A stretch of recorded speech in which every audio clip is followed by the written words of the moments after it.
Bueno, vamos a sumar este diálogo uno de los mejores economistas de la Argentina, José Luis Esper, un buen amigo, que por lo que me contó un pajarito está escribiendo un libro sobre la economía argentina que yo estoy seguro que va a ser un suceso, va a ser un libro de esos indispensables para tener en la biblioteca. Hola José Luis, ¿cómo estás? Gerardo Bongiovanni te saluda. Hola Gerardo, ¿qué tal muchachos? Saludos a la mesa, buen día.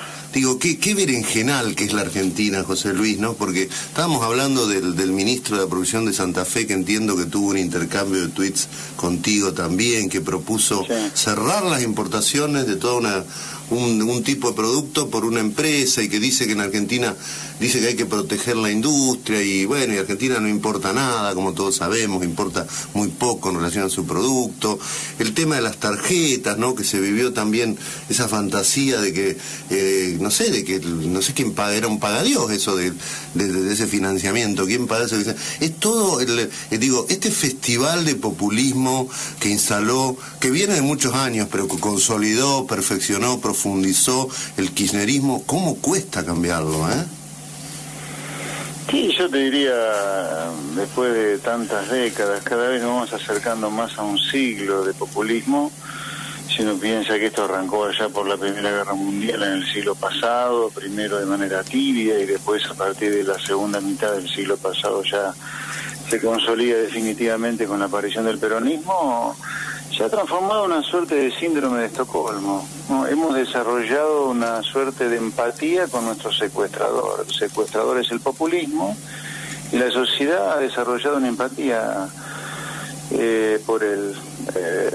La empatía en particular la ha desarrollado la gente de a pie, la menos informada, la menos educada, la menos culta. Y después tenés otra parte del sector privado ya más informada, que sabe que lucra con él, y la clase política también lo sabe, digamos. En ese sentido, la opinión del ministro de la Producción de Santa Fe no es una opinión que surge de la ignorancia, sino a sabiendas de lo que está diciendo. Entonces acá vos tenés perversos y pervertidos, digamos, ¿no? En esta suerte de síndrome de Estocolmo que se ha desarrollado en Argentina. Los perversos son el sector privado informado, los políticos, y después dentro del sector privado hay otra parte que son los pervertidos, que es gran parte del grueso de la población, que no conecta, por ejemplo, que gastos públicos son impuestos y que los impuestos es menos plata para que el sector privado disfrute de su salario, de sus ingresos. La gente no conecta que el proteccionismo termina siendo absolutamente perjudicial, porque no solo se pagan las cosas más caras, sino porque hay recursos que no están yendo a otros sectores mucho más eficientes, como consecuencia que hay otros que tienen rentas extraordinarias fruto del proteccionismo, justamente, y hay sectores entonces que se funden o que no se desarrollan lo que deberían desarrollarse, porque hay otros que por la renta extraordinaria sí se desarrollan, y la gente no se da cuenta que esa renta extraordinaria es costo para él, porque termina pagando las cosas recontracaras. Probablemente haya mucha gente que está defendiendo al mismo tiempo el proteccionismo y putea al mismo tiempo, insisto, por el hecho que las cosas están caras, cuando la cosa está cara en parte como consecuencia del proteccionismo. Es una sociedad muy enferma, en definitiva, ¿no? Es una sociedad muy enferma, y hoy lo digo en tiempo presente porque los mismos vicios, como vos estás sugiriendo, Gerardo, se siguen repitiendo, ¿no? Se siguen repitiendo. Yo te he escuchado hacer críticas bastante severas al actual gobierno en cuanto a la continuidad de eso. ¿Vos ves algún área en donde se esté mejorando, se esté tratando de poner realmente la casa en orden? Mira, a ver, si le queremos ver el medio vaso lleno, sin duda que hay medio vasos llenos. Yo creo que de todas maneras los medio vasos vacíos superan a los medio vasos llenos en lo conceptual, Sin duda que hay medio vasos llenos, por ejemplo, haber salido del default me parece un hecho a resaltar, haber eliminado el cepo sin crisis me parece un hecho a resaltar. En materia de proteccionismo también hay un medio vaso lleno. Mira, ya no tenés declaraciones juradas para poder importar un clavo. Es un sistema un poco menos cavernícola, es cavernícola, pero es menos cavernícola que la anterior, que es el CIMI. donde las licencias automáticas, se distribuyen y se asignan con una cuota de racionalidad que antes no existía. El tema es que alejarte de manera tan tímida, tan gradual, si vos querés, de lo cavernícola, a la larga te termina volviendo a traer a lo cavernícola como si fuera un imán. ¿Por qué? Porque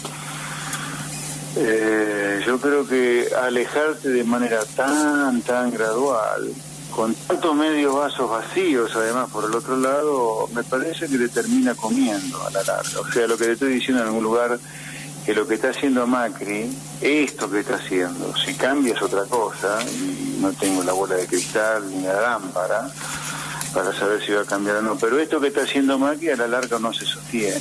José Luis, te hago una consulta, te saluda Eugenio Martínez. Vos hablabas que, digamos, coincido que de alguna manera hay como una especie de síndrome de Estocolmo en las sociedades como las nuestras, donde uno termina comprando el discurso. Ahora, ¿qué análisis haces cuando los países que más se desarrollaron, que quizás tienden a tener una economía más abierta y con instituciones más firmes, de los dos lados del Atlántico empiezan a comprar el discurso del proteccionismo?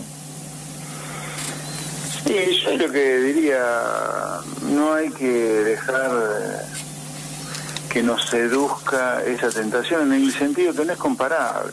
No es comparable. A ver, una cosa es que en Estados Unidos ya haya un loquito en algunas cosas como Trump, que con un país que sin ninguna necesidad, porque es un país enorme, es una superpotencia, es el quinto país más abierto del mundo al comercio, y a partir de ahí, de ser el más abierto al comercio, empieza a lo mejor a cerrarse algo, a nosotros que hace casi 100 años que vivimos en autarquía, y tenemos un PBI que es una cuarta parte del PBI de esa principal potencia mundial que son los Estados Unidos. A ver, hay gente que por más que esté mal desde lo conceptual y se van a arrepentir si realmente lo hacen, tiene entre comillas el derecho a hacerlo, porque sin necesidad son muy abiertos al mundo como es los Estados Unidos, y otra cosa es nosotros, donde fruto del proteccionismo y de la presión impositiva que tenemos y los costos laborales, las cosas que fabricamos acá son más baratas afuera que acá,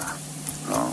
Me parece que son dos puntos de partida completamente diferentes. Pero sí, que el mundo puede llegar a estar cometiendo errores, pero sin duda que los puede cometer. Que el mundo puede estar dando atisbos de peronizarse, sin duda, pero lo que hay que decir es que el peronismo ha destruido un país como la Argentina, o el populismo que está detrás del peronismo y del grueso de los partidos políticos de Argentina. Creo que el hecho de que el mundo esté tomando un camino similar a nosotros merece un montón de aclaraciones. Primero, el punto de partida de cada uno. El mundo se hizo próspero, rico, culto y desarrollado haciendo la inversa de lo que nosotros venimos haciendo desde hace casi un siglo ya. Segundo punto, hacer un poco de eso se van a arrepentir a la larga. Tercero, no es comparable de ninguna manera. De ninguna manera, porque yo te podría decir, mirá, los países que sí se parecen a nosotros, países emergentes, países en desarrollo, no se están dejando seducir por esos espíritus populistas, peronistas, como puede haber algo en Europa y en Estados Unidos. Perú comenzó la reforma pro mercado junto con nosotros en los 90 y nunca la abandonó, por ejemplo, para tomar el caso más reciente de éxito. Esa reforma la han continuado, no han parado, independientemente de los desastres políticos que han vivido con los Fujimori, etcétera. Y hoy Perú se puede decir que es un país que multiplicó por cuatro el ingreso per cápita en los últimos 20 años. Cuando nosotros andamos deambulando ahí entre 8.000, 9.000 y 12.000 dólares per cápita, es un cuarto de siglo. José Luis. Me parece que no hay que dejar de seducirse por esas falacias de comparación y de tendencia. Claro. Garretados te saluda. Esta semana, bueno, vos tenés una beta docente muy clara y diste algunas clases por Twitter, por ejemplo, al ministro de la Producción. No me quiero ni imaginar qué nota le pondrías si lo tuvieses como alumno y estuviera rindiendo. Pero... Cero, bueno. Cero, ni uno le pongo. Y que vuelva a la mesa que viene, ¿no? Pero la pregunta es la siguiente, y va atado con lo que decías al comienzo de la entrevista de hoy.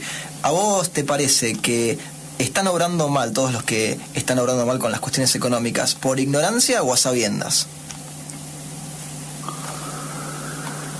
La verdad que no te sé responder frente a esas dos alternativas que vamos a proponer. Bueno, a lo mejor hay otra alternativa. No sé, yo te voy a describir lo que yo percibo y después en todo caso, si le cierra mi comentario, vemos en qué cajón de los dos que me propusiste lo ponemos, si es a sabienda o ignorancia, pero no sé, a ver, por ejemplo, en 2015, plena campaña, yo cuando veía a los economistas de Macri opinar, muchos de ellos terminaron en el gobierno, casi todos, ellos decían que no había que hacer ningún ajuste, en materia fiscal en particular, que solo había que bajar la inflación, que la inflación iba a ser lo suficientemente reactivante como para que el crecimiento resultante sirviera para bajar el déficit, porque el gasto público iba a crecer por abajo de la recaudación y de esa manera se iba a hacer el ajuste fiscal sin dolor. El único apretón que había que pedir era en la materia monetaria. Bueno, ese es un grueso error. ¿Por qué? Porque a la larga, sin ajuste fiscal, el ajuste monetario que puedas hacer no se sostiene. Como ya no se sostuvo en el plan económico más duro en materia monetaria que haya habido en la historia argentina, que fue la convertibilidad. La convertibilidad en un lugar en este específico tema. No estoy diciendo de ninguna manera que el plan de Macri como termine como la convertibilidad, porque no hay ninguna chance de que eso ocurra. Lo aclaro por ignorantes o malintencionados que pueda haber escuchando esto, pero en materia monetaria creo que la convertibilidad es el mejor ejemplo que sin ajuste fiscal no hay ningún ajuste monetario que perdure. Entonces esto de no recordar, de no anclar el pensamiento de hoy en cosas del pasado, en esos errores, esa ignorancia, o vos dijiste cuál era la alternativa o a sabiendas. A sabiendas. A veces parece ser que es más a sabiendas, pero también una mezcla de ignorancia, porque cómo no te conectás con el pasado, y Argentina es muy frondosa en el pasado. A ver, Argentina tiene 70 años de piso y 100 años de techo de hacer esto. Entonces, ¿qué es lo que pasa? Y hay una sociedad absolutamente enferma que no registra los errores del pasado, y otra parte de la sociedad, la que no está enferma, son una manga de degenerados que siguen lucrando con esta. Entonces, ¿dónde metemos a esta gente que defiende esto? Y no sé, qué sé yo. Lo que a mí me impacta es cómo Argentina como sociedad ya no hizo el clic de cambiar. No lo puedo entender yo, no lo puedo entender.